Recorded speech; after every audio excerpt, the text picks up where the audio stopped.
Vedeli ste, že kyslosť alebo zásaditosť každej látky v domácnosti sa dá zistiť jednou jednoduchou potravinou? Poďte to s nami zistiť. Sníva sa vám o chémii?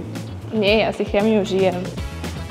Na pani učiteľke Beličkovej obdivujem, ako z nás, obyčajných žiakov, robí ľudí, ktorí môžu snívať a dokázať veľké veci. Bolo to dobré. Počas hodín sa snažím si všímať každého jedného žiaka.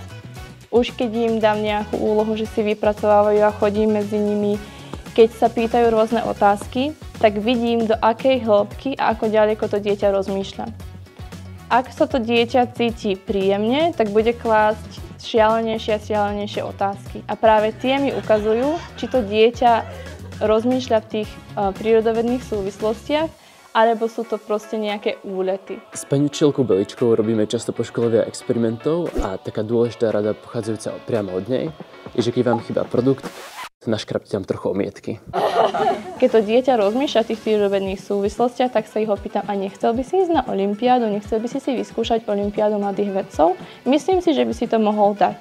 Pani učiteľka Iva Beličková prináša experimenty, zapája žiakov do rôznych projektov, organizuje chemické krúžky, pripravuje ich na súťaže. Vďaka tomu chémiu ako vedu popularizuje a odrazom toho sú aj vynikajúce výsledky našich žiakov v chemických súťažiach. Ako by ste sa opísali 3 slovami? Mačky, chémia, kreativita. Aký je váš skrytý talent? Kreslím. Akú najlepšiu výhovorku ste od žiakov počuli? Rozžula mi to korytnačka. Ja si na pani učiteľke veľmi cením, že je iniciatívna a nebojí sa modernej technológie.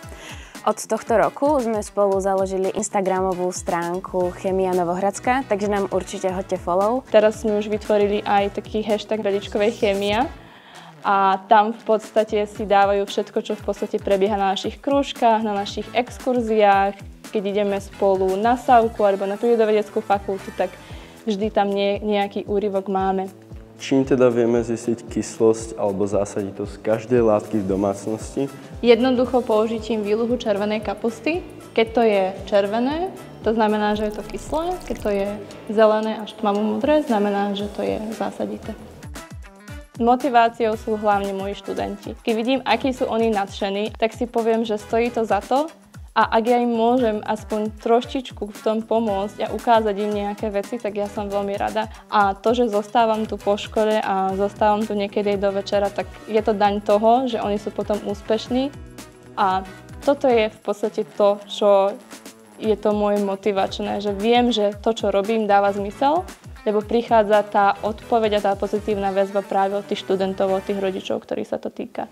Z našich úspechov na olympiádach sa vždy teší ako prvá a možno niekedy aj viac ako my sami. Jediný môj taký cieľ ďalší je spraviť si druhú atestáciu, ale inak si myslím, že si žijem svoj sen. A že tých študentov mám naozaj takých, že mi pomáhajú užívať si to, čo robím.